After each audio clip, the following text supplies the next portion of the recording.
Deuteronomio Kapitulo 28. Ang pangako ng mga pagpapala sa pagsunod. At mangyayaring kung iyong didingjing masikap ang tinig ng Panginoon mong Diyos, upang isagawa ang lahat niyang utos na aking iniuutos sa iyo sa araw na ito, ay itataas ka ng Panginoon mong Diyos sa lahat ng mga bansa sa lupa. At ang lahat ng pagpapalang ito ay darating sa iyo at aabot sa iyo, kung iyong didinggin ang tinig ng Panginoon mong Diyos. Magiging mapalad ka sa bayan, at magiging mapalad ka sa parang. Magiging mapalad ang bunga ng iyong katawan, at ang bunga ng iyong lupa, at ang bunga ng iyong mga hayop, ang karagdagan sa iyong bakahan at ang mga anak ng iyong kawan. Magiging mapalad ang iyong buslo at ang iyong palayok. Magiging mapalad ka sa iyong pagpasok, at magiging mapalad ka sa iyong paglabas. Pasasaktan ng Panginoon sa harap mo ang iyong mga kaaway na nagbabangon laban sa iyo, sila'y lalabas laban sa iyo sa 100 at tatakas sa harap mo sa 700.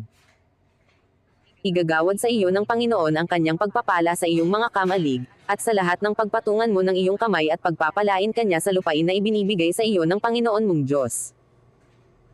Itatatag ka ng Panginoon na isang banal na bayan sa kanya, gaya ng kanyang isinumpa sa iyo, kung iyong gaganapin ang mga utos ng Panginoon mong Diyos, at lalakad ka sa kanyang mga daan.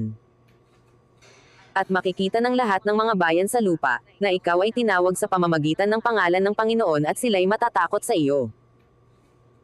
At ikaw ay pasasaganain ng Panginoon, sa ikabubuti mo, sa bunga ng iyong katawan, at sa bunga ng iyong mga hayop, at sa bunga ng iyong lupa, sa lupain na isinumpa ng Panginoon sa iyong mga magulang upang ibigay sa iyo. Bubuksan ng Panginoon sa iyo ang kanyang mabuting kayamanan, ang langit, upang ibigay ang ulan sa iyong lupain sa kapanahunan, at upang pagpalain ang buong gawa ng iyong kamay, at ikaw ay magpapahiram sa maraming bansa, at ikaw ay hindi hihiram.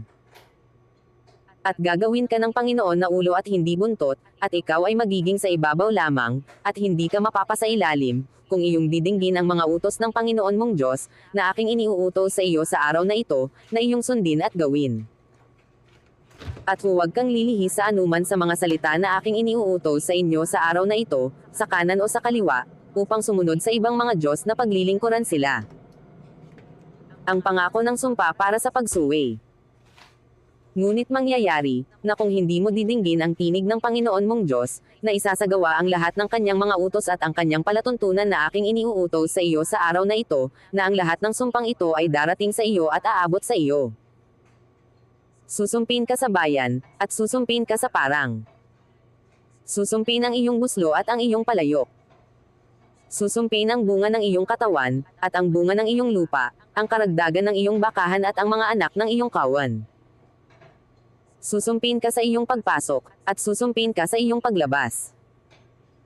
Ibubagzo ng Panginoon sa iyo ang sumpa, ang kalituhan, at ang saway, sa lahat ng pagpapatungan ng iyong kamay na iyong gagawin, hanggang sa ikaw ay mabuwal, at hanggang sa ikaw ay malipol na madali, dahil sa kasamaan ng iyong mga gawa, na sa gayo'y pinabayaan mo ako. Ikakapit sa iyo ng Panginoon ang salot hanggang sa maubos ka sa lupa, na iyong pinapasok upang ariin. Sasalutin ka ng Panginoon ng sakit na tuyo, at ng lagnat, at ng pamamaga, at ng nag-aapoy na init, at ng tebak, at ng salot ng hangin, at ng sakit sa pag-ani, at kanilang hahabulin ka hanggang sa ikaw ay malipol. At ang iyong langit na nasa itaas ng iyong ulo, ay magiging tanso, at ang lupa na nasa ilalim mo ay magiging bakal. Ang ipauulan ng Panginoon sa iyong lupa ay abo at alabok, mula sa langit ay bababa sa iyo, hanggang sa ikaw ay magiba. Pasasaktan ka ng Panginoon sa harap ng iyong mga kaaway, ikaw ay lalabas sa 100 laban sa kanila, at tatakas sa 700 sa harap nila, at ikaw ay papagpaparot parituhan sa lahat ng mga kaharian sa lupa. At ang iyong bangkay ay magiging pagkain sa lahat ng mga ibon sa himpapawid, at sa mga hayop sa lupa, at walang taong babugaw sa kanila. Sasalutin ka ng Panginoon ng bukol sa Ehipto, at ng mga grano, at ng keti, at ng galis, na hindi mapagagaling. Sasaktan ka ng Panginoon ng pagkaulol, at ng pagkabulag, at ng pagkagulat ng puso. At ikaw ay mag-aapuhap sa katanghaliang tapat na gaya ng bulag na nag-aapuhap sa kadiliman, at hindi ka giginhawa sa iyong mga lakad, at ikaw ay mapipigati at sasamsiman kailanman, at walang taong magliligtas sa iyo. Ikaw ay mag-aasawa, at ibang lalaki ang sisiping sa kanya, ikaw ay magtatayo ng isang bahay, at hindi mo tatahanan, ikaw ay mag-uubasan, at hindi mo mapapakinabangan ang bunga ni yaon. Ang iyong baka ay papatayin sa harap ng iyong mga mata, at hindi mo makakain yaon, ang iyong asno ay aagawin sa harap ng iyong mukha, at hindi na masasauli sa iyo, ang iyong tupa ay mabibigay sa iyong mga kaaway, at walang magliligtas sa iyo. Ang iyong mga anak na lalaki at babae ay magbibigay sa ibang bayan, at ang iyong mga mata ay titingin, at mangangalay ng paghihintay sa kanila sa buong araw, at ang iyong kamay ay walang magagawa. Ang bunga ng iyong lupa, at lahat ng iyong gawa ay kakanin ng bansang di mo nakikilala, at ikaw ay mapipigati at magigipit na palagi. Na anupat ikaw ay mauulol dahil sa makikita ng paningin ng iyong mga mata. Sasaktan ka ng Panginoon sa mga tuhod at sa mga hita, ng isang masamang bukol na hindi mo mapagagaling, mula sa talampakan ng iyong paa hanggang sa baw ng iyong ulo. Dadalhin ka ng Panginoon, at ang iyong haring ilalagay mo sa iyo, sa isang bansang hindi mo nakilala, ninyo ng iyong mga magulang at do'y maglilingkod ka sa ibang mga Diyos, na kahoy at bato. At ikaw ay magiging isang kamanghaan, isang kawikaan, at isang kabiruan sa lahat ng bayang pagdadalhan sa iyo ng Panginoon. Kukuha ka ng maraming binhi sa bukid, at kaunti ang iyong titipunin, sapagkat uubusin ng balang. Ikaw ay mag-uubasan at iyong aalagaan, ngunit ni hindi ka iinom ng alak, ni mamimitas ng ubas, sapagkat kakanin yaon ng uod. Magkakaroon ka ng mga puno ng olibo sa lahat ng iyong mga hangganan, ngunit hindi ka magpapahid ng langis, sapagkat ang iyong olibo ay malalagasan ng buko. Ikaw ay magkakaanak ng mga lalaki at mga babae, ngunit sila'y hindi magiging iyo, sapagkat sila'y yayaon sa pagkabihag. Lahat ng iyong puno ng kahoy at bunga ng iyong lupa ay aariin ng balang. Ang tagaibang lupa na nasa gitna mo ay tataas ng higit at higit sa iyo, at ikaw ay pababa ng pababa ng pababa. Siya'y magpapahiram sa iyo, at ikaw ay hindi makapagpapahiram sa kanya, siya'y magiging ulo, at ikaw ay magiging buntot. At lahat ng mga sumpang ito ay darating sa iyo at hahabulin ka, at aabutan ka, hanggang sa magiba ka, sapagkat hindi mo dininag ang tinig ng Panginoon mong Diyos, upang tuparin ang kanyang mga utos at ang kanyang mga palatuntunan na kanyang iniutos sa iyo. At ang mga yaw ay magiging isang tanda at isang kababalaghan sa iyo, at sa iyong lahi magpakailanman.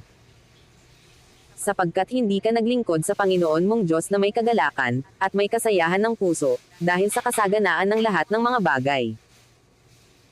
Kaya't maglilingkod ka sa iyong mga kaaway na susuguin ng Panginoon laban sa iyo, na may gutom, at uhaw, at kahuberan, at sa kakulangan ng lahat ng mga bagay, at lalagyan kanya ng isang pamatok na bakal sa iyong leeg hanggang sa maibuwal kanya. Magdadala ang Panginoon ng isang bansang laban sa iyo mula sa malayo, mula sa katapusan ng lupa, na gaya ng lumilipad ang agila, isang bansang ang wika'y hindi mo nababatid. Bansang mukhang mabangis, na hindi igagalang ang pagkatao ng matanda, ni magpapakundangan sa bata. At kanyang kakanin ang anak ng iyong hayop at ang bunga ng iyong lupa, hanggang sa maibuwal ka, na wala ring matitira sa iyong trigo, alak, o langis, ng karagdagan ng iyong bakahan, o ng anak ng iyong kawan, hanggang sa ikaw ay maipalipol. At kanyang kukubkuban ka sa lahat ng iyong mga pintuang daan, hanggang sa ang iyong mataas at nakababakod na kuta ay malagpak, na siyang iyong inaasahan, sa iyong buong lupain, at kanyang kukubkuban ka sa lahat ng iyong mga pintuang bayan sa iyong buong lupain, na ibinibigay sa iyo ng Panginoon mong Diyos. At kakain ka ng bunga ng iyong sariling katawan, ng laman ng iyong mga anak na lalaki at babae, na ibinigay sa iyo ng Panginoon mong Diyos, sa pagkakubkob at sa kagipitan, na igigipit sa iyo ng iyong mga kaaway. Ang lalaking mahabagin sa gitna mo, at totoong maramdamin, ay magiging masama ang kanyang mata sa kanyang kapatid, at sa asawa ng kanyang sinapupunan, at sa labis sa kanyang mga anak na Ite at Ira. Na anupat hindi niya ibibigay sa kanino man sa kanila ang laman ng kanyang mga anak na kanyang kakanin, sapagkat walang natira sa kanya, sa pagkubkob at sa kagipitan na igigipit sa iyo ng iyong mga kaaway sa lahat ng iyong mga pintuang bayan.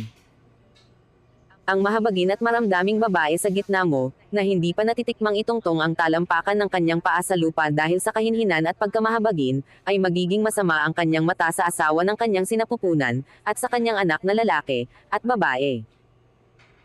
At sa kanyang sanggol na lumalabas sa pagitan ng kanyang mga paa at sa kanyang mga anak na kanyang ipanganganak, sapagkat kanyang kakanin ng lihim sila dahil sa kakulangan ng lahat ng mga bagay, sa pagkubkob at sa kagipitan, na igigipit sa iyo ng iyong mga kaaway sa iyong mga pintuang bayan.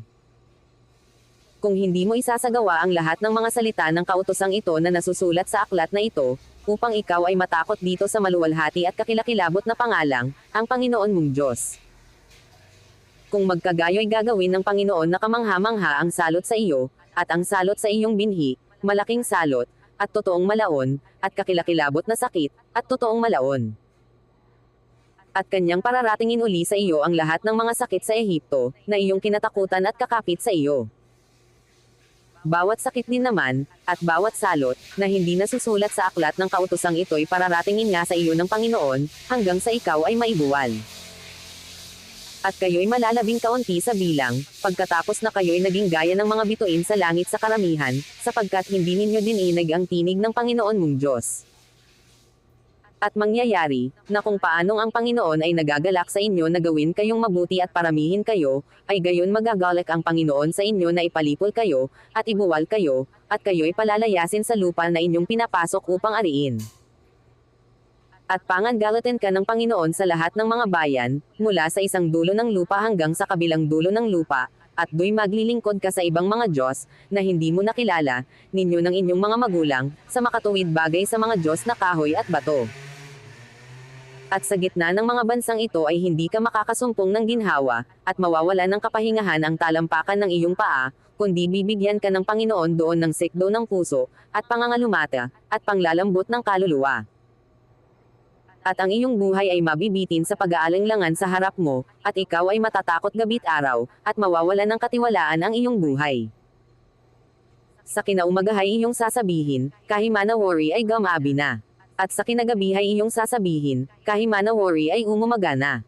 Dahil sa takot ng iyong puso na iyong ikatatakot, at dahil sa paningin ng iyong mga mata na iyong ikakikita. At pababalaikan ka ng Panginoon sa Ehipto sa pamamagitan ng sasakyan, sa daan na aking sinabi sa iyo, hindi mo na uli makikita, at do'y pabibili kayo sa inyong mga kaaway na pinakaaliping lalaki, at babae, at walang taong bibili sa inyo.